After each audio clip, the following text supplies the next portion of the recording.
Hey everyone, this is just a quick note from me to say that this video has been split into two parts because, quite frankly, the original video recording was over 4 hours long and my computer just wouldn't render it all in one go, so I'm uploading it in two parts. Part 1 covers the 60s specials, Part 2 covers Season 1. Hope you enjoy it. I really enjoyed filming this collab. Thank you so much to dwfan91 for coming on and being such a great sport. Enjoy! What's up, everybody? I was trying to time that right. There we go. That works. How's everybody doing? I'm here with a very special guest. We got dwfan91 here. How you doing, my friend? How's it going, everyone? I am doing absolutely insane. I am so looking forward to just diving right into a tier list. You guys know me, tier list king. We love tier lists. Tier lists are great. Tier lists are like they're the best thing as a YouTuber because it's all done for you. YouTube video. They are in a lot of ways. Yeah. And I brought you on to do a very special tier list because I was like, you know, there's a few people who like really enjoy the new era, the Russell T Davies era, the brand new one. But I immediately thought of you when I thought of like this idea. So I was like, I'm gonna get me and you together because we both seem to quite enjoy the era. You know how it is.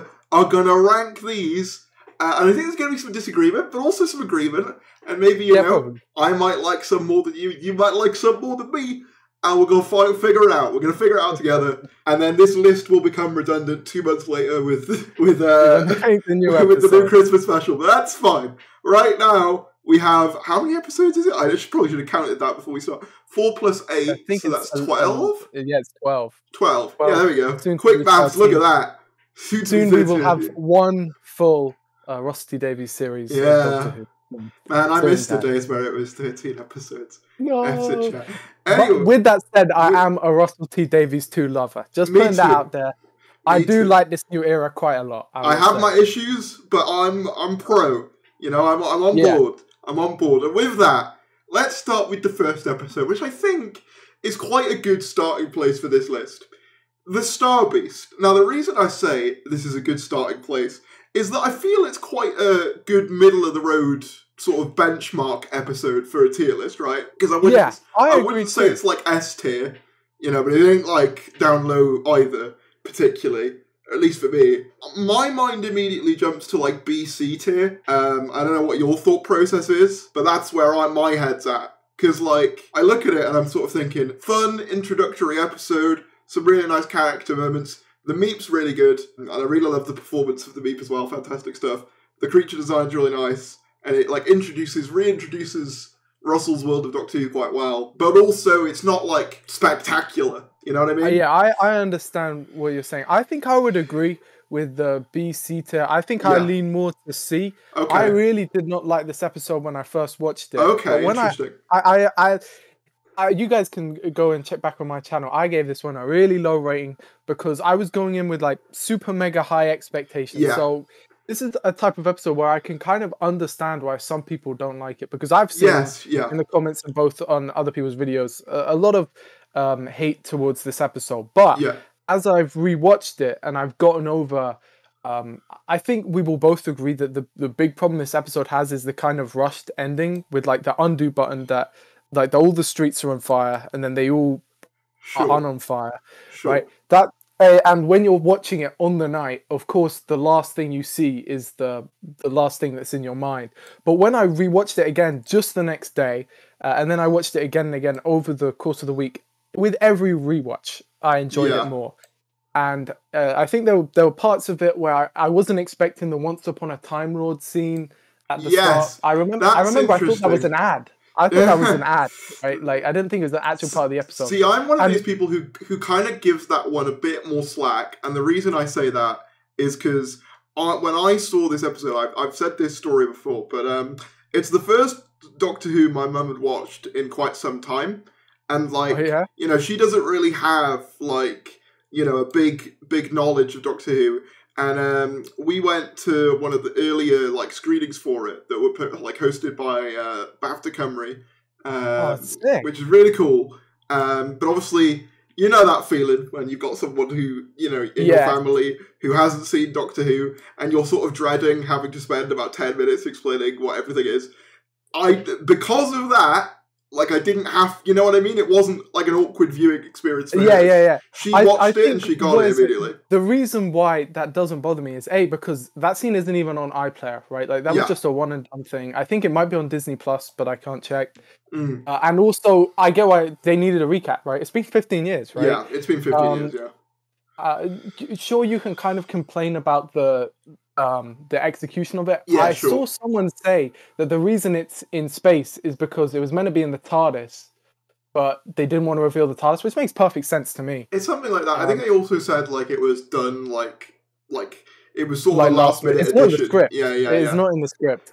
And to what you said about you going to see it with your mom, I completely understand, because I watched Star Wars Episode 9, an early screening with my grandma who's never watched any Star Wars before. And, anyone who's watched that film will know that even if you do know Star Wars, it's quite confusing. I'm sort of just imagining, that Homelander meme, and that's your grand watching Star Wars Episode 9. My grandma said very loudly in a crowd, a very big Star Wars fan, "Who's that carpet?" when Chewbacca came on screen. Oh my god. Oh no. Yeah. So for that reason, I kind of appreciated the opening.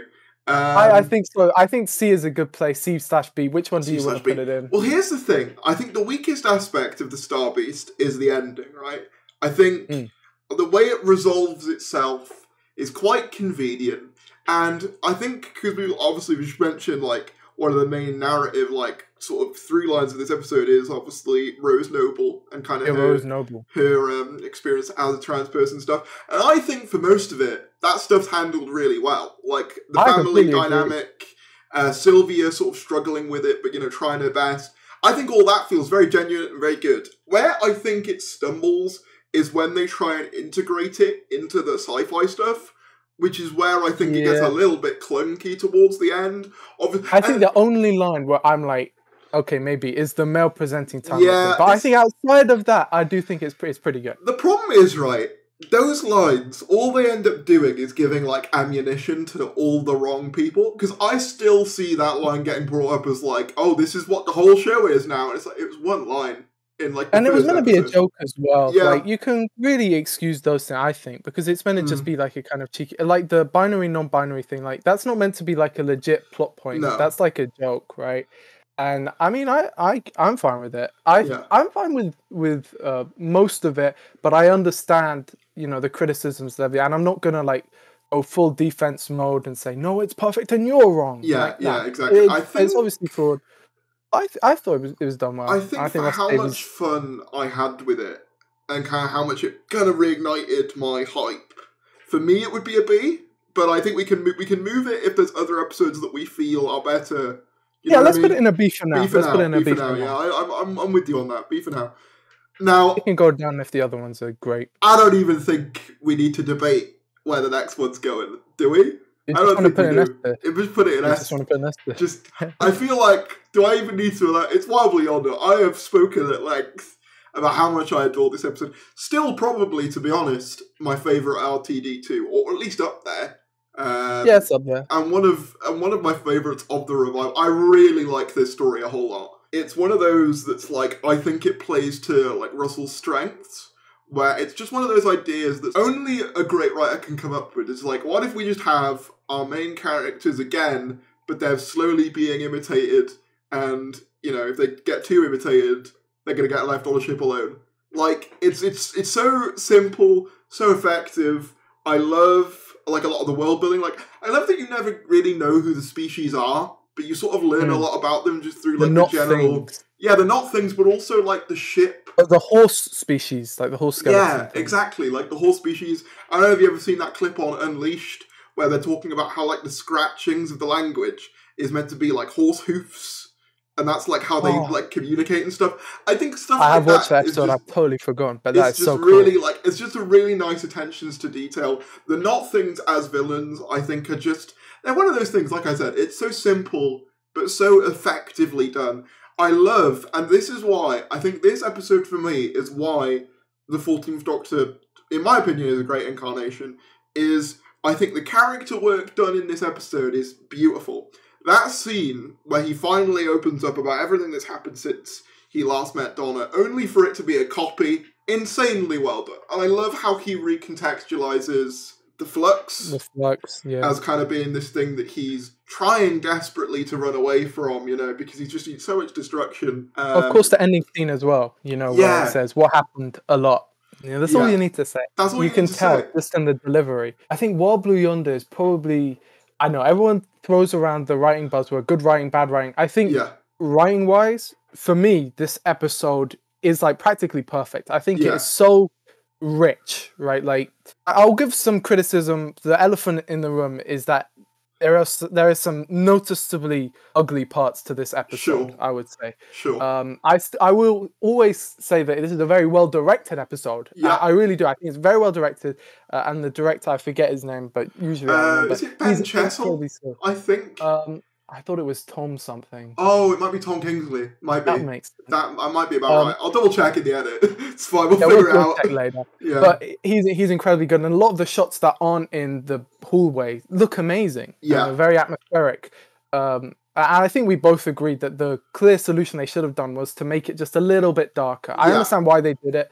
To make it stand out as opposed to kind of like other things that would happen later on in the series and previously in the series. It's meant to be a unique looking thing. Yeah, I think give this episode a unique visual identity. Unique though, and also like I think if you just lowered the lighting a bit in that corridor, it would make a bit of a difference personally, because it would cover a lot of the like CGI that is a bit more on the ropes. It's very noticeable. If you look at like the script itself, like before it was sent off, I would say it's basically perfect. And I just love how the Not things they're vampires, right? Because they're doing all that, but they're also such a poignant critique of AI art. Down to like the arms being too long and all of the dialogue. I just rewatched it. I really love the practical effects as well of the arms. Like the fact that they did that practically is really, really cool. And the thing that it's like, the more you think, the more you give to it.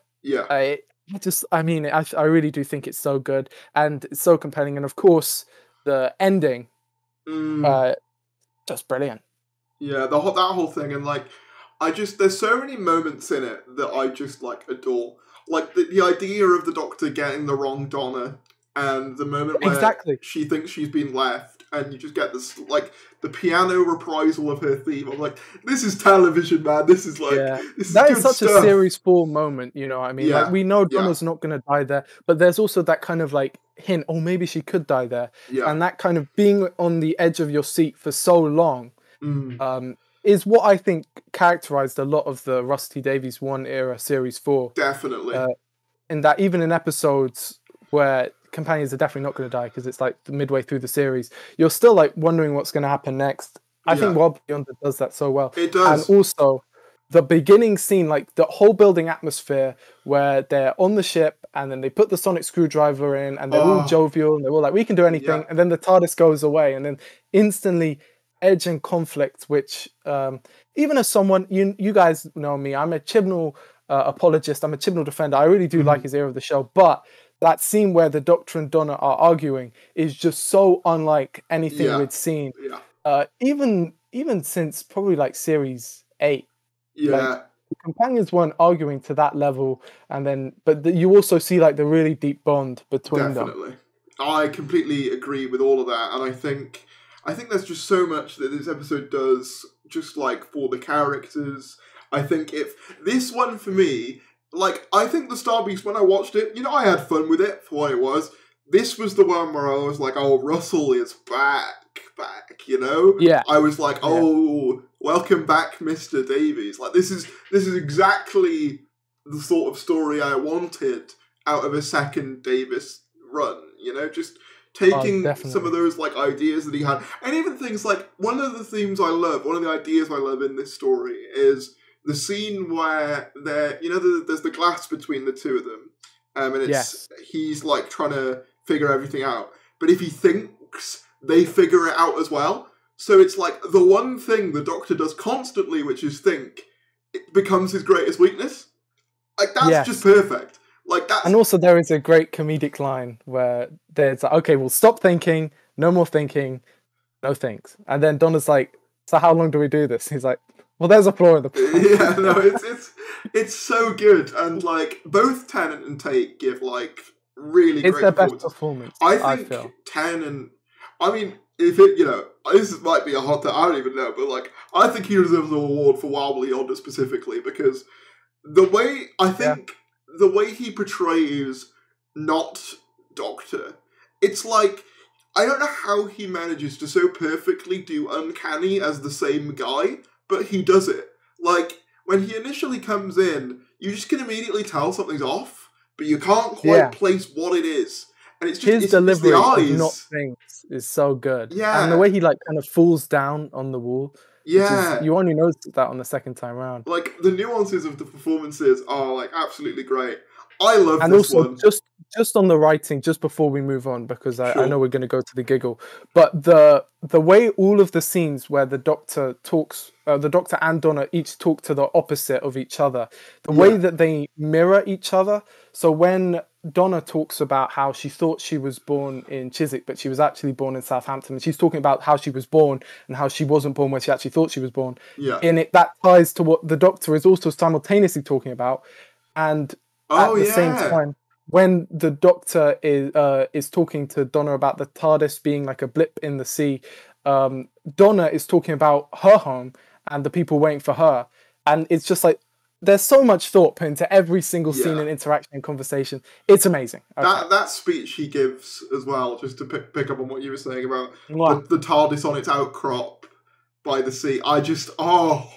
That's just pure Doctor speech right there. It's hard to describe what Doctor dialogue is, I feel like, but that is it. You know what I mean? It's hard to really. And the soundtrack is so good. Oh yeah, and I mean, I love some of the shots. Like I said, I think I mentioned this to you the other day. The shot of like the drone going around the ship and into so it, big. and it's like, beautiful. it looks fantastic. And Murray does something really different with the score for this one that like. You know, because a lot of people, I think there was some skepticism around Murray coming back. I remember seeing a lot of people be like, oh, I don't know, you know. But for me, I was always hyped because I love Murray. But, like, looking at it, like, it feels so different from his usual work, Wobbly Yonder specifically. Like, it's so much more sort of toned down and eerie and a bit Sagan-y in places as well. Yeah, I was going to say, as a resident Chibnall fan, he does call back to a lot of Sagan Akinola's stuff. There's like a brief hint of the Flux theme in there. Yeah. And just in general, it's kind of mimicking that mood. And I appreciate that. I think Murray Gold came back with a vengeance.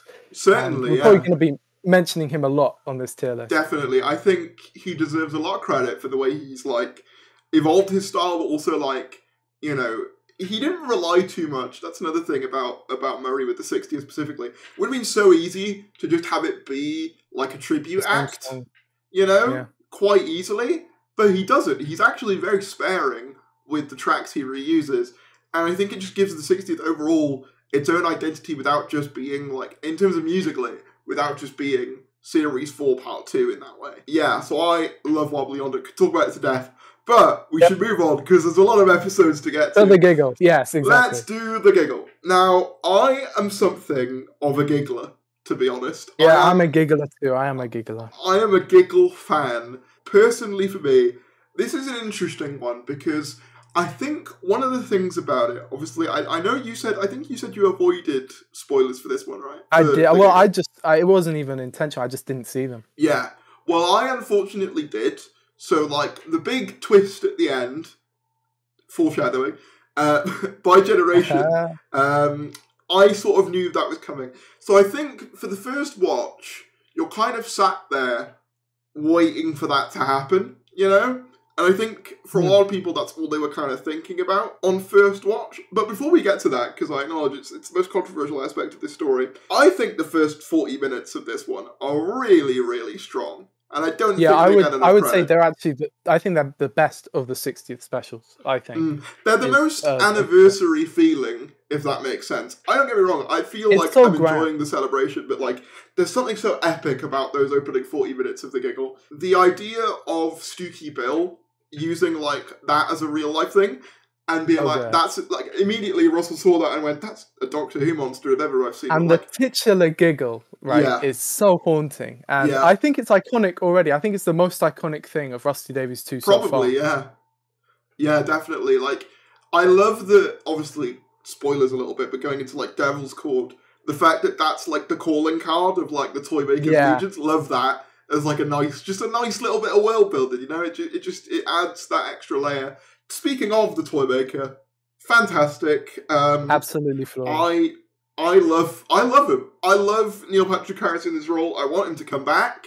Probably one of my favourite, like, classic villain returns of the new series. I think they do a really good job. I don't actually think that gets enough credit. The fact that there was so much hype for I remember back to like 2010 and 11ish, right after most of the classic villains had been brought back, and it was like, okay, well, we've got to go a bit deeper. The Toymaker was the one everyone wanted. It was a really hype, like expected character, and I think not only did it like match expectations, I think it exceeded expectations. 100%, yeah, definitely. Like, I think he nails it, and like the fact that he can do the dancing, he could do the card tricks, he could do the juggle, he does all the stuff that he does in the episode by hand, like himself, and things like just like the accents as well.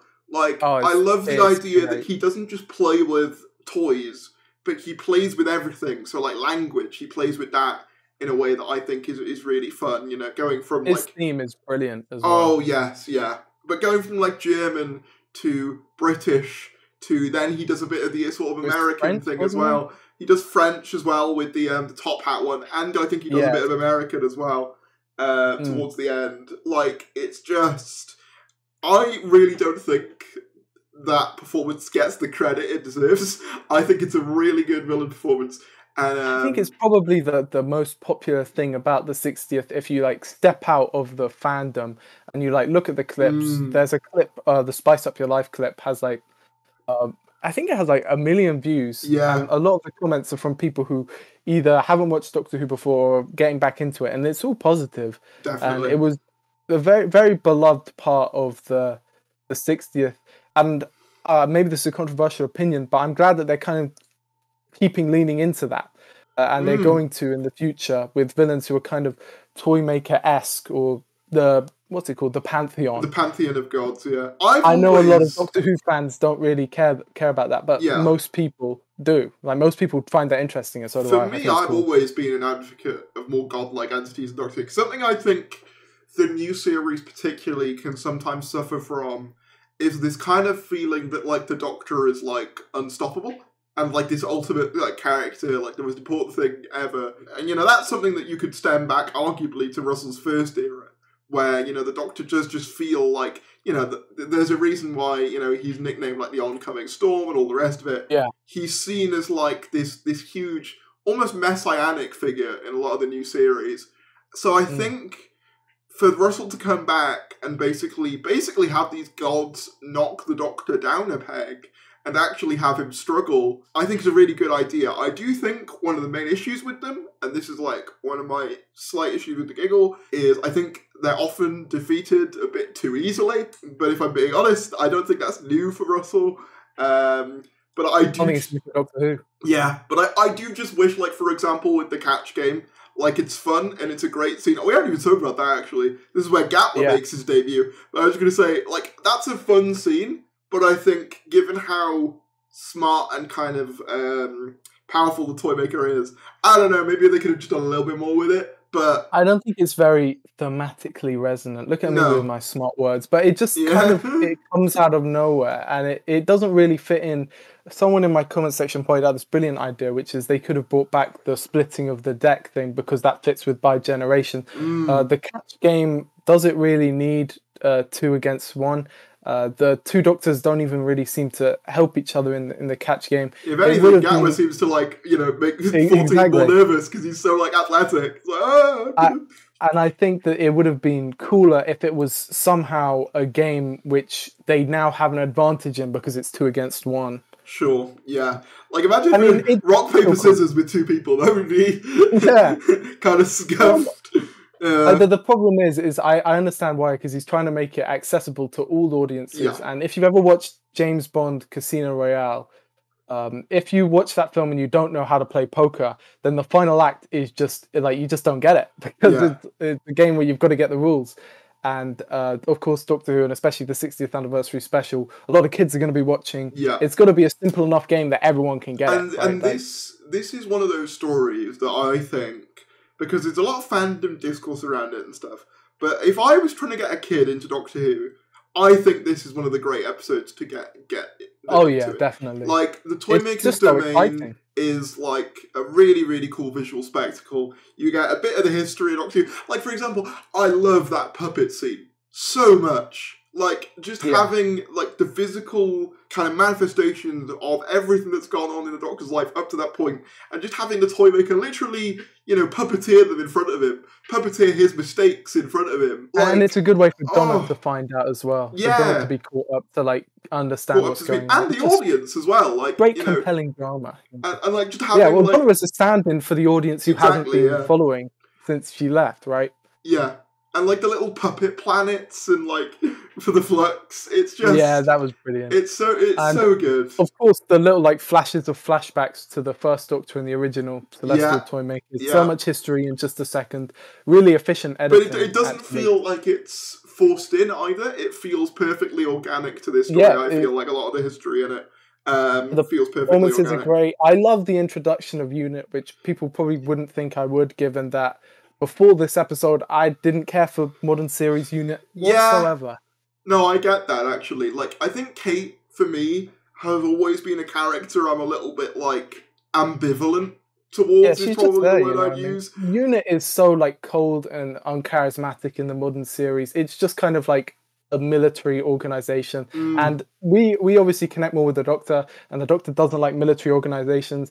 And it's not like the classic series where you get a character like Benton, who endears the audience to, like, just like the everyday soldiers who are just kind of sitting out there waiting for the cup of tea. When you look at there aren't any everyday soldier characters in Modern Unit. Well, there is now with Ibrahim, but before that, it was just kind of like mindless henchmen who would get ordered around to die, basically. That's what would happen. Yeah, no, I agree. I think Unit's an interesting one in this, like, whole era, because it definitely feels like they're taking more of a center stage than they have for for like most of the Chibnall era, they were defunct anyway. But even, like, in the Capaldi era, you know, they would occasionally show up. But they feel more like one of the center points of this new, like, universe, I guess. And it's very interesting to see that. And obviously, I gotta shout out one of my favorite additions to the cast, Shirley Ann Bingham. Really, and that scene where the giggle takes over Kate, and she's just she takes off her Z-Dex, right? Yeah, and she just goes into, like, full conspiracy mode. I think it's great. Brilliant. Like, it's that so adds good. So much to all of the characters, actually, and it finally creates depth in Kate Stewart. Where before she was just, like, really almost too competent. Like, we obviously connect with characters who are competent, but when they're, like, so competent that we don't know, like, anything that drives them, what their motivations are, it just gets a bit boring. Yeah. Whereas 100%. Here you see, like, in the way she thinks, but it's not like she's masking it, but it's like kind of like the underlying paranoia that infests the military mind, which I think is just great. Exactly. Like, you're not going to be fighting aliens for that long and not have some sort of, like, conspiratorial streak, especially when you think about it. One of her stories we've seen her in the new series is where it's revealed that, like, half of, like, the human race is actually, like, Zygons. You know? They've been infiltrated and invaded, like, however many times. Yeah, and obviously, like, Flux as well, if you want to, like, tie that in. That was all about, like, some guy ingratiating themselves into Unit. So, of course, she would be suspicious of everyone around her deep down. And I love just the kind of implication that everyone has their own subconscious, like, biases there. You know, it feels so real to me in a way that, like, you know... That's what it is. It's real. That's why it's so good. It works. It isn't like, oh, Kate Stewart's a character everyone loves, so she's exempt and we can't give her any flaws. Yeah, exactly. It's like, no, we're being real and true and kind of honest. And that's what I really appreciate about Rusty Davies' writing. Most of the time. I would say he doesn't really suffer from kind of what I like to call the idealistic writing, where it's like, okay, this isn't very true, but we'd like to pretend it's true, so we'll just put it in. Yeah. I think he is one of the best at showing, like, the ugliest sides of humanity, as we'll go on to talk about in this list. Yeah, exactly. We'll go on to talk about in future episodes. Definitely, yeah. So I think we should probably address the elephant in the room with this episode, which is the third act. It is the bi-generation. For me, at this point, I just want to explain where my head's at with this. I like it as a one-off, for a start, because it is established as a myth that's sort of implied to be happening because of all the Toymaker shenanigans and whatever. So as that, I think that's fine. And I also think, narratively, for the story that they're telling of the Doctor who we've been following since the beginning of the new series, and arguably since the very beginning of the show, is just worn out by constant death and destruction and decay and loss, and just needs that time to kind of step away from it. I think it kind of works. And I think the reason I like it is because in some ways, I think it kind of can sort of act as a sort of audience allegory. Because you got to think about it like this. We're Doctor Who fans. We'll watch it forever, until the sun explodes, right? But I think for a lot of the casual audience that these specials were designed to appeal to, they just sort of got overwhelmed by Doctor Who at a certain point and just sort of got to a point where they were like, I don't really know what's going on anymore. Do you know what I mean? And I think in some ways, this kind of allows them to see themselves in the Doctor, but also move on with him, in a sense, because they're like, okay, I feel like I got closure for the things that I didn't understand or, grew up with or whatever. And it then allows kind of this sense of freedom in some ways for the show. And I like it in that sense. When it comes to bi-generation, I think this is going to be the first time where our opinions kind of massively diverge. Yeah. I think my problems with bi-generation start just before he gets shot with the laser. Sure. In that, before that, I think up to that point, the episode, I would say, is practically flawless. It's great. That I think it execution-wise, writing-wise, all of that stuff, performance-wise, la-di-da, I think it's basically a perfect episode and I wouldn't really change anything about it. But when you get there onto the rooftop, there is a few kind of strange interactions with the Doctor and the Toymaker that aren't like outright bad, but they're just kind of like unnatural sounding, which all builds up to the crescendo of the Doctor getting shot with the laser, which I have always found super weird because obviously, most times a Doctor dies, it's treated with a lot of significance, both symbolically and just like kind of like literally in the show, what's happening. It's not as simple as him getting shot most of the time, or even if it is, there's a bit more to it than that, right? The seventh Doctor is the one who does literally just get shot, but there's kind of more layers to the regeneration because he could have been fine, but there was something that went wrong in the surgery and blah blah blah, right? Here, he just gets shot with a massive laser that is powerful enough to shoot into space. It just seemed a bit goofy. To slightly play devil's advocate there, because I will play slight devil's advocate there. I think that's one of the reasons I like it, because it's the shock value of, he's just being lasered. All right, we're just going for it. Like, because I've seen that in other people. They shock value is so much that you completely forget about it. So often in Doctor Who, villains will threaten to shoot the Doctor, but that's a trope in media that's old as time. They'll be on the cusp of shooting the hero, but for whatever reason, they'll not be able to, or they'll hold themselves back, or the hero will have some information that keeps I was shocked. Or whatever, but like, the Toymaker just goes, nah, psh, and it's like, I quite like it for that, and I also think, because it's not a traditional regeneration, I don't know whether it needs as much in the way of, you know what I'm saying? Like, it doesn't... I do understand where you're going. Because it is a regeneration, but it isn't at the same time. As a compliment, what I will say to that scene, and I go back and I rewatch that scene and I love it because there's this specific music cue when Mel says fantastic that is just so angelic. It is my favorite piece that Murray Gold did, the 60th, and he still hasn't released any of that, but I go back and I listen to it frequently because it is just beautiful.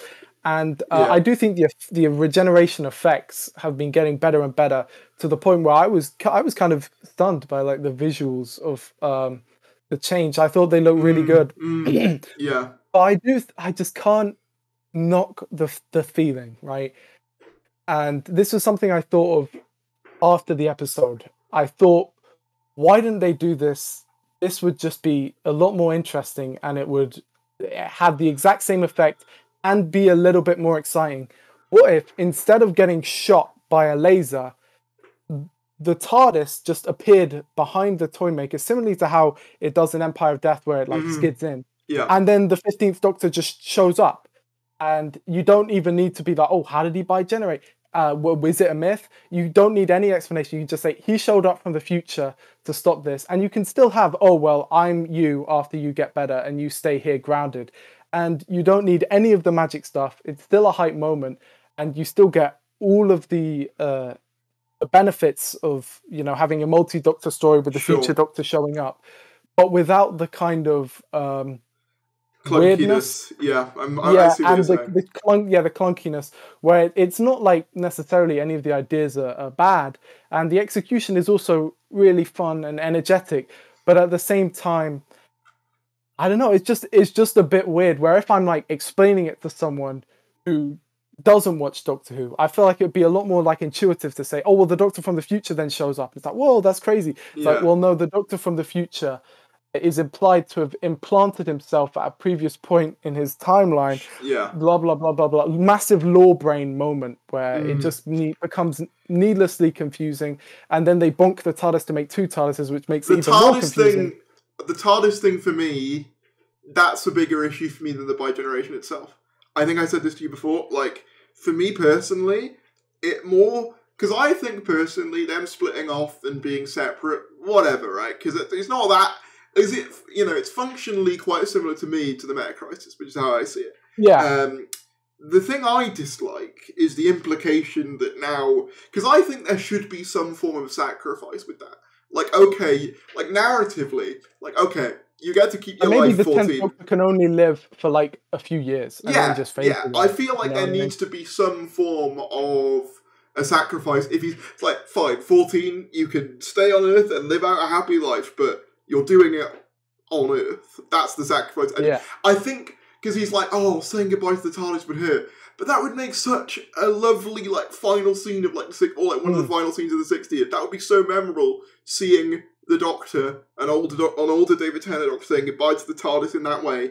Would have been a lovely, like, scene. Would have been an absolutely wonderful scene, and you have Gatwa go away. And I think, for me, especially given what goes on to happen with the TARDIS, foreshadowing again, making really two just kind of confuses the whole gamut of things a little bit more. And I think it would have been way better if Gatwood just goes on his own. Without that, though, I do get completely what you're saying about, like, the bi-generation as, like, a law thing and as a controversial like a needless law thing, which didn't need to be a thing. I think it is definitely done. It's what I was saying earlier. It's that shock value. I don't really like more lore. You know no, what I mean? I get what you're saying. I think the thing is, it's definitely done for the shock value. It's done for the twist, isn't it? Of like, whoa, they split in half. That's crazy. And I remember like a lot of people.